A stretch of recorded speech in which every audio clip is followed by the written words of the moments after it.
Assalamualaikum warahmatullahi wabarakatuh. Perkenalkan, nama saya Muhammad Lukman Hakim dari Prodi PGSD Universitas 11 April Sumedang.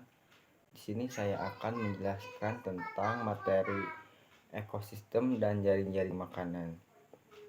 Apa sih itu ekosistem dari jaring-jaring makanan? A. Rantai makanan. 1. Pengertian rantai makanan adalah peristiwa makanan dan dimakan antar makhluk hidup dengan urutan tertentu. Dalam rantai makanan ada makhluk hidup yang berperan sebagai produsen, konsumen, dan dekomposer.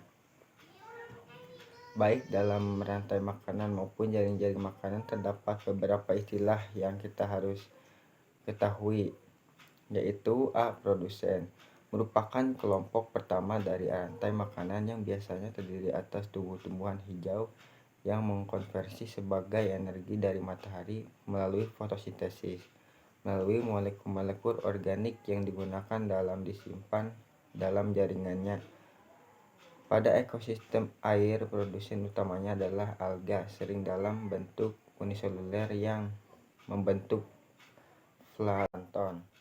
B. Konsumen merupakan hewan-hewan yang memakan tumbuhan hijau dan juga yang memakan satu sama lain. Konsumen primer adalah herbivora, sekunder memakan konsumen primer, dan diikuti oleh konsumen tersier, kuaterner, dan seterusnya dalam rantai makanan. Selanjutnya C. Dekomposer atau pengurai. Terdiri atas bakteri, jamur fungsi, tumbuhan atau hewan yang memakan organisme mati dan melepaskan zat-zat organik yang dihasilkan dari organisme itu ke rantai makanan. Contohnya, seekor rusa yang mati padang rumput mungkin akan digerogoti oleh spesies pemakan bangkai atau seperti burung bangkai dan gagak. Zat-zat yang dimakan mengalami penguraian oleh bakteri dan jamur, sehingga bagian-bagian yang tidak dimakan oleh burung gagak menjadi tersedia bagi organisme-organisme lain. Baik, selanjutnya kita akan lanjut ke pembahasan 2. Mekanisme rantai makanan. Pada rantai makanan tersebut menjadi proses makan dan dimakan dalam urutan tertentu, yaitu rumput dimakan belalang, belalang dimakan katak, katak dimakan ular, dan jika ular mati diuraikan oleh jamur yang berperan sebagai dekomposer menjadi zat hara yang akan dimanfaatkan oleh tumbuhan untuk tumbuhan yang berkembang. Tiap tingkat dari rantai makanan dalam suatu ekosistem disebut tingkat trofik. Pada tingkat trofik pertama adalah organisme yang mampu menghasilkan zat-zat sendiri, yaitu tumbuhan hijau, atau organisme autotrof, dengan kata lain sering disebut produsen. Organisme yang menduduki tingkat trofik kedua disebut konsumen primer. Konsumen 1 biasanya diduduki oleh hewan herbivora. Organisme menduduki tingkat trofik ketiga disebut konsumen sekunder.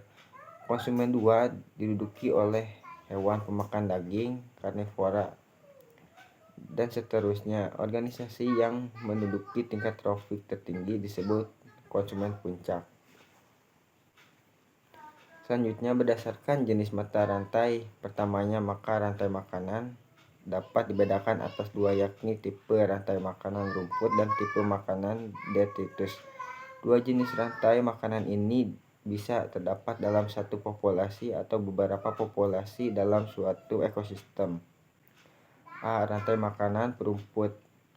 Rantai makanan perumput adalah rantai makanan yang dimulai dari tumbuhan seperti produsen. Alur rantai makanan perumput dapat dilihat sebagai gambar berikut. Selanjutnya, pada gambar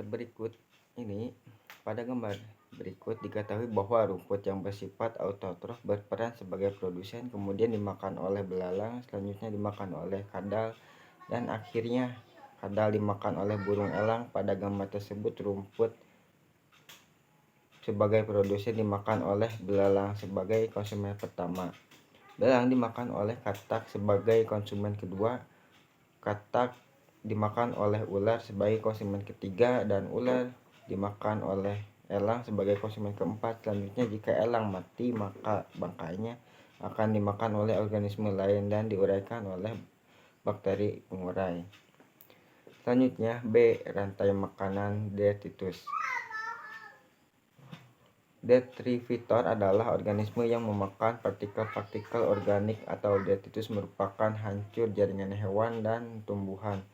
Rantai makanan detritus adalah rantai makanan yang dimulai dari detritus atau organisme pemakan sisa. Perhatikanlah gambar berikut ini. Pada gambar berikut ini diketahui bahwa detritus bisa berupa hancuran jaringan hewan atau tumbuhan. Pada gambar A, detritus berupa sisa jaringan hewan dimakan oleh ulat, lalu tikus, ular, dan burung. Namun pada akhirnya semua organisme tersebut dapat menjadi detritus pula. Sedangkan pada gambar B, detritus berupa hancur tumbuhan dimakan oleh kutu kayu dan selanjutnya dimakan oleh burung. B. Jaring-jaring makanan. 1. Pengertian. Jaring-jaring makanan adalah gabungan dari rantai-rantai makanan yang berhubungan, dikombinasikan atau digabung yang ditumpah tindih oleh ekosistem. Perhatikanlah gambar berikut ini. Pada gambar berikut ini bahwa semua aktivitas makan-memakan diakhiri oleh pengurai. Hal ini menunjukkan peran bakteri pengurai dalam ekosistem sangatlah penting yang berfungsi mengurai dan menghancurkan zat penyusun tumbuh dewasa menjadi hara, yang melanjutkan zat hara ini kembali ke tanah. Dengan demikian, pengurai merupakan penghubung antar konsumen dan produsen. Dengan adanya pengurai dan menjamin ketersediaan zat hara sehingga kebutuhan tumbuhan akan zat hara tetapi terpenuhi. Apabila tumbuh hidup subur, berarti tumbuhan tersebut menjamin ketersediaan makanan bagi herbivora. Meningkatkan herbivora menjamin ketersediaan makanan bagi karnivora. Dengan demikian dapatlah disimpulkan bahwa antar komponen dalam ekosistem yang satu dengan yang lainnya senantiasa berinteraksi dan terjadi kesaling tergantungan. Selanjutnya perhatikan gambar berikut ini. Jaring-jaring makanan. Jaring-jaring makanan di atas terdiri dari jaring makanan rumput dan detritus. Pada gambar tersebut terlihat bahwa setiap organisme tidak dapat hanya dimakan oleh satu organisme saja, tetapi dimakan oleh berbagai organisme. Contohnya serangga yang terdapat pada daun dimakan oleh tikus, bajing juga, burung atau rusa yang memakan salamander dan hewan pengerat. Berdasarkan gambar tersebut dan uraian di atas, maka dapat disimpulkan bahwa dalam suatu ekosistem terjadinya interaksi dan kesaling tergantungan antar organisme guna kelangsungan hidupnya. Oke, kita lanjut ke kesimpulannya. Kesimpulannya, rantai makanan adalah rantai peristiwa makanan yang dimakan antar makhluk hidup untuk kelangsungan hidupnya. Proses makan-memakan ini berdasarkan urutan tertentu dan berlangsung terus-menerus. Dalam ekosistem ini, makhluk hidup memiliki perannya masing-masing, memulai dari berperan sebagai produsen, konsumen, dan beberapa sebagai decomposer atau pengurai. Sekian, terima kasih. Wassalamualaikum warahmatullahi wabarakatuh.